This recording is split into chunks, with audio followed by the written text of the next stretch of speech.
조직적으로 잘 우리에게 가르쳤습니다. 구원은 무엇이냐? 또 구원은 어떻게 받는 것이냐?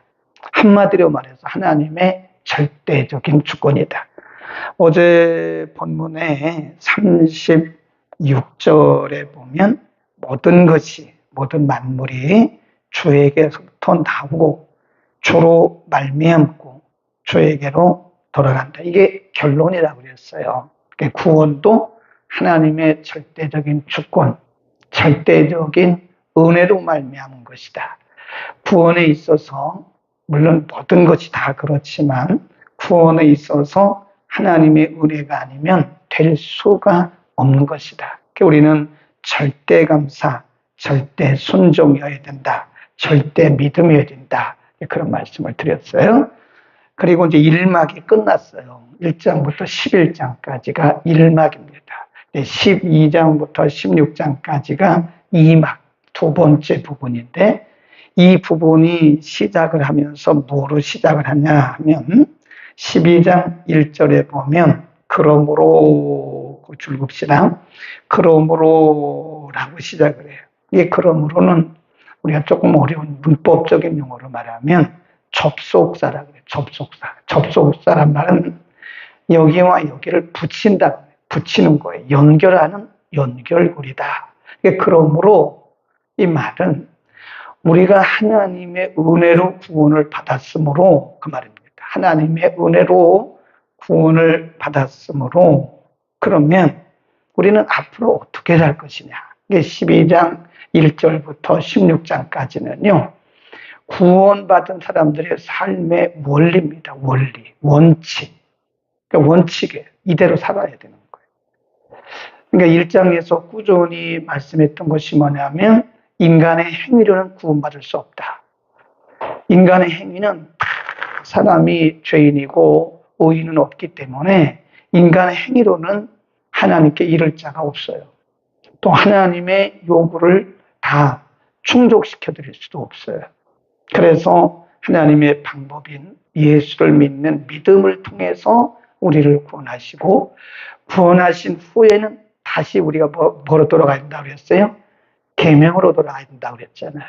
그러니까 계명이 구약의 율법이 우리를 구원에 이를 수가 없습니다. 구원에 이르게 할 수가 없어요. 인간의 공로로 인간의 행위로 구원을 받을 수가 없기 때문에 그런 거죠.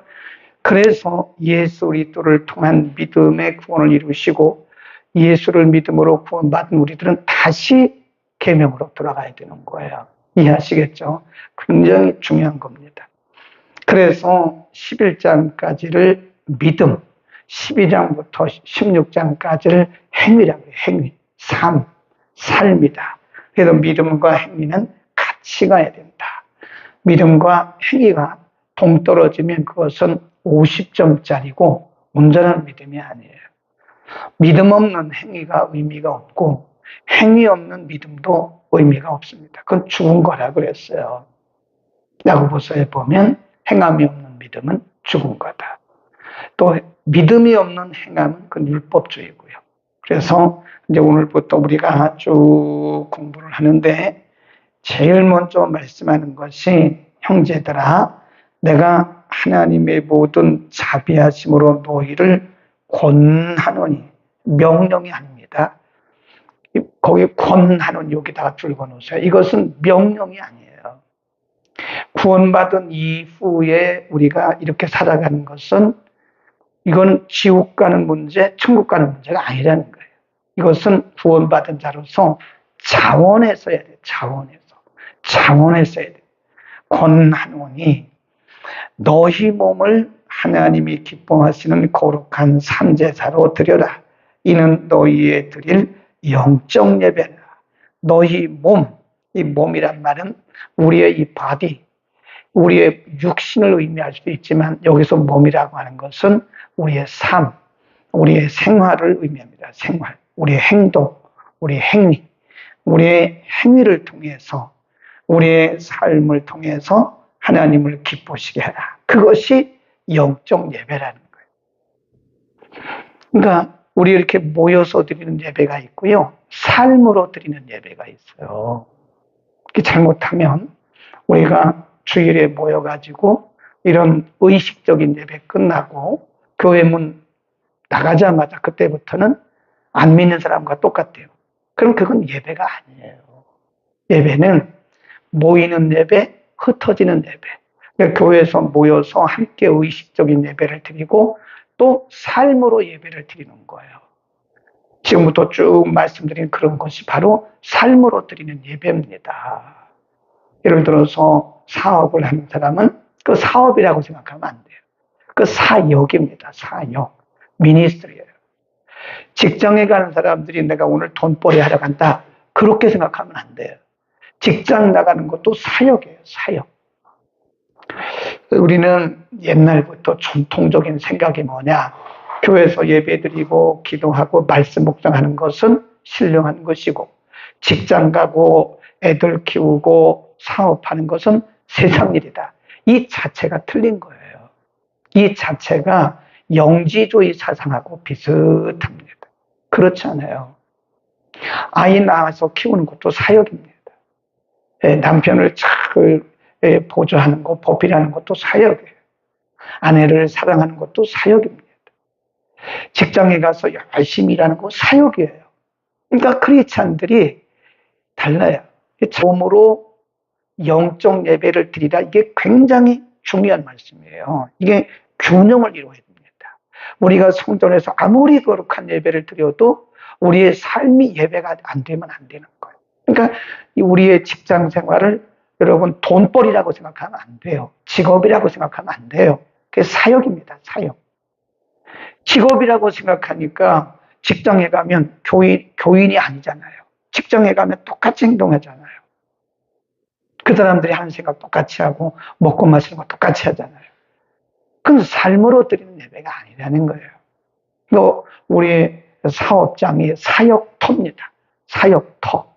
거기서 크리스찬의 빛을 드러내야 되는 거예요. 몸으로, 너희 몸으로 드릴 영적 예배니라 그러잖아요. 너희 몸으로 하나님의 기뻐하시는 일을 하라. 너희 몸으로 하나님의 기뻐하시는 거룩한 상 제사를 드리라 그랬잖아요. 몸으로. 몸이라는 게 뭐라 그랬어요? 삶. 우리의 생활. 그러니까 반드시 기억해야 되는 것이 모이는 예배, 흩어지는 예배. 모이는 교회, 흩어지는 교회. 그러니까 세상이라고 생각하면 안 되는 거예요. 거기가 바로 우리의 예배지예요. 교회에서만 예배 드리는 게 아니에요. 우리의 삶을 통한 예배다. 그래서 삶을 봐서 삶이 거룩하지 않으면 이것은 아닌 거예요. 안 믿는 사람과 똑같다. 그러면 이것은 아니다 하는 것입니다. 그 다음에 두 번째, 그러기 위해서는 어떻게 해야 되느냐. 그러기 위해서는 너희는 이 세대를 본받지 말고 오직 마음을 새롭게 함으로 변화를 받아 하나님의 선하시고 기뻐하시고 온전하신 뜻이 무엇인지 분별하도록 해라. 거기 보면요. 마음으로 그랬어요. 마음을 새롭게 함으로 변화를 받아라. 마음. 거기다 줄거놓으세요. 마음. 이게 뭐냐면 가치관입니다. 가치관. 가치관이 변화되지 않으면 이 크리스찬들이요. 가치관이 변화되지 않으면 크리스찬의 삶을 못 살아요. 우리가 보통 중생, 거듭남 그런 얘기를 많이 하잖아요. 거듭남, 중생. 거듭남이 뭐냐면 영적 신분의 변화도 있지만 거듭남이라고 하는 것은 가치관의 변화예요. 가치관. 그러니까 우리가 아무리 별걸 다 해도 성경을 100번 읽고 별걸 다 해도 가치관이 안 바뀌면 그건 거듭난 게 아닙니다. 그냥 독서한 거예요. 독서. 네. 우리가 교회 안에서 여러 가지 일들 하잖아요. 아무리 많은 일을 해도 가치관이 변하지 않으면 안 돼요. 가치관이 누구 중심으로 바꿔야 돼요? 하나님 중심으로. 하나님 중심적인 가치관. 네. 그러니까 마음이 변화되지 않으면, 그러니까 너희가 이 세대를 본받지 말고 마음으로 변화를 받아 그랬어요.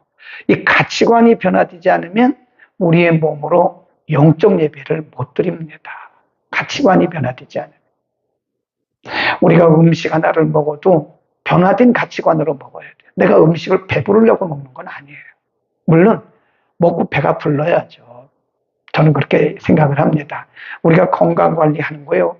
오래 살라고 하는 거 아닙니다. 오래 살아서 뭘 하게요? 오래 사는 게 목적이 아니에요. 인생의 가치관에서 우리가 열심히 운동하고 열심히 건강 관리하는 것은 우리가 오래 살려고 그러는 게 아니라 어차피 우리는 하나님이 정하신 것만큼 사는 거예요. 아멘. 하나님이 정하신 것만큼 사는 거지 우리가 건강 관리한다고 오래 살아요? 그건 아니잖아요. 근데 중요한 거는 건강 관리하고 음식을 먹고 잠을 제때 자는 것은 사역을 위한 거예요. 사역. 목사처럼 이렇게 목사님처럼 설교하고 목회하고 이것만 사역이 아닙니다. 우리 각자에서 맡겨주신 일들이 그게 사역이에요. 사역. 그걸 위해서 우리가 먹고 그걸 위해서 자고 그걸 위해서 건강 관리하는 겁니다. 그러니까 건강 관리하는 것도 그 주의 일이에요. 네. 뭐 기도만 하는 게 주의 일이 아닙니다. 잠을 일찍 잘 자는 거예요. 물론 잠이 안 오는 분은 어쩔 수 없지만 쓸데없이 TV 막 보고 쓸데없이 뭐 애들 같으면 게임하고 쓸데없이 컴퓨터하고 이런 것은 우리 사역에 지장이 되는 거예요. 그래서 제 시간에 자야 되는 거예요. 어른이고 애고. 그러니까 우리가 우리의 몸을 하나님 앞에 드리기 위해서 우리의 삶을 통해서 영적인 예배를 드리기 위해서는 뭐부터 바뀌어야 돼요? 분명히 너희의 마음 새롭게 하라 그랬습니다. 너희의 마음을 새롭게 함으로 변화를 받아라. 가치관을 변화해라. 가치관이 변화돼야 하나님의 거룩하시고 선하시고 온전하신 뜻이 무엇인지를 알 수 있다. 예를 들어서 보세요. 우리가 어떤 사람이 열심히 기도해요. 그건 참 좋은 거죠. 그런데 기도의 목적이 뭐냐 이거예요. 기도의 목적이. 나 잘 먹고 잘 살고 부자 되고 건강하게 위해서 열심히 기도하는 것은 아직도 변화된 게 아닙니다. 그런 기도는 밤새도록 기도해도 제가 볼 때는 하나님과는 좀 거리가 멀어요. 어떤 사람이 교회에서 열심히 일을 합니다. 근데 열심히 수고하고 애쓴 그 수고가 자기를 위한 거라면 그것도 하나님과는 거리가 멀어요. 가치관이 변화가 안 된 거예요. 네. 굉장히 중요한 말씀을 하고 있는 겁니다. 가치관이 변화되지 않으면 우리는 온전히 우리의 삶을 통해서 온전한 예배를 드려요. 가치관이 변화되지 않으면 목회도 그렇고 우리의 사역도 그렇고 어떤 일도 이것은 하나님과 안 맞는 거예요. 하나님과는 거리가 매우 먼 것이다. 그래서 마음으로 변화를 받으라. 마음이 새롭게 되어야 된다. 그런 말씀을 드린 거예요. 그 다음에 3절로 갑니다. 또 하나씩 주장하는 게 있어요. 3절 시작. 내게 주신 은혜로 말미암아 너희 중 각 사람에게 거기 줄겁시다. 각 사람입니다. 각 사람. 전체가 아니에요. 너희 중 각 사람에게 말하노니 마땅히 생각할 그 이상의 생각을 품지 말고 오직 하나님께서 각 사람에게 나눠주신 믿음의 분량대로 지혜롭게 뭐라고요? 생각하라. 여기 보면 생각이란 말이 2번 나와요. 그러니까 3절에서 말씀하려고 하는 것이 뭐죠? 구원받은 성도의 생각입니다. 생각. 생각을 어떻게 관리할 것이냐. 2절은 뭐라고 그랬어요? 구원받은 성도의 가치관. 가치를 어디에 둘 것이냐. 3절은 구원받은 성도의 생각입니다. 생각은 우리 모든 삶의 뿌리예요. 뿌리. 그 사람이 생각이 잘못되면 삶이 잘못되는 거예요. 역으로 말하면 사람들이 잘못 살아가는 것을 보면 생각이 틀린 거예요. 결국은 인간이 갈등하는 것도요, 다 생각의 차이에서 오는 거예요. 생각의 차이에서. 근데 여기서 지금 3절 매우 중요한 건데요. 우리의 생각 관리를 어떻게 할 것이냐. 이 생각을 어떻게 우리가 잘 다듬을 것이냐. 이 생각이 잘못되면 사람은요, 망가져요. 네. 생각이 잘못되면 신앙생활도 이게 흐트러집니다. 사실은 아닌데 자기 생각이 나는 갇혔다. 라고 생각이 되어지는 거예요. 여기도 보면 마땅히 생각할 그 이상의 생각을 품지 마라. 그리고 마땅히, 다시 보세요. 굉장히 중요한 말씀을 해요. 마땅히 생각할 그 이상의 생각을 품지 말고 오직 하나님께서 각 사람에게 나눠주신 믿음의 분량대로 지혜롭게 생각하라. 이거 굉장히 중요한 거예요. 우리 인생에 있어서도요. 우리가 하나님을 추월하면 안 돼요. 근데 우리가 생각을 막 하는 거예요. 앞으로 이런 일이 있을 거다. 이렇게 될 거다라고 자기가 계산을 하는 거예요. 하나님보다 추월하면서 생각을 하는, 이거는 지혜롭지 못한 거예요. 내 인생은 하나님께 달린 거다. 그리고 우리 자신에 대해서 생각하기를, 이 생각 컨트롤을 잘해야 돼요, 여러분. 그러니까 뭐라 그래요? 마땅히 생각할 그 이상을 품지 마라. 그건 뭐냐면 자기 자신에 대해서 너무 지나치게 과대 생각하지 말라는 거예요. 네. 그러면 사람들이 행동이 이상해져요. 네. 자기를 너무 지나치게 과대 평가하는 사람은 그렇게 보면 좀 이상합니다. 또 어떤 사람은 자기를 과소평가해요. 나는 공부도 못했고, 나는 가정도 안 좋고, 나는 돈도 없고, 나는 생긴 것도 그렇고, 나는 키도 좁고, 자기 자신을 과소평가하죠. 그럼 사람이 비굴해져요. 비굴해집니다. 자기 자신을 과대평가하면 뭐 하죠? 교만해져요. 자기 자신을 과소평가하면 비굴해집니다. 그 얘기입니다. 우리는 은혜로 구원받은 우리들이 교만할 게 없어요. 그러니까 자기 분량껏 생각하면 돼요. 목사는 목사만큼 생각하면 돼요. 성도들은 성도만큼 생각하면 됩니다.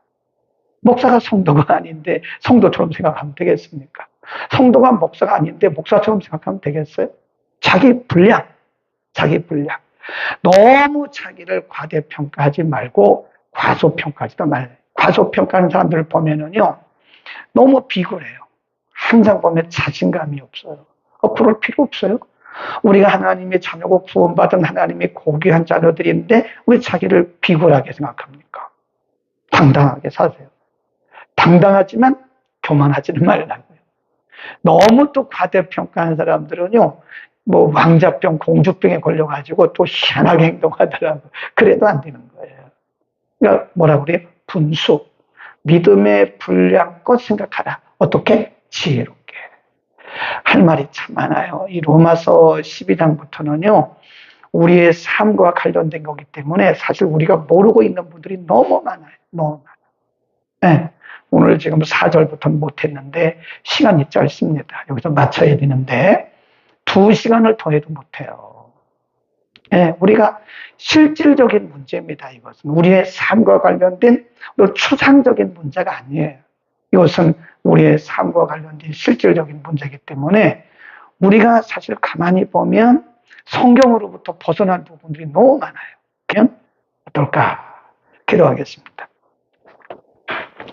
은혜를 베풀어 주신 우리 아버지, 우리가 우리의 행위나 공로로 구원받은 것이 아니라 하나님 아버지의 은혜로 구원해 주셨고, 하나님의 값없는 은혜로 구원받은 우리들은 그러므로 이제부터는 우리의 몸을 하나님이 기뻐하시는 거룩한 산 제사로 드리라고 말씀하셨고, 이것이 영적 예배라고 말씀했습니다.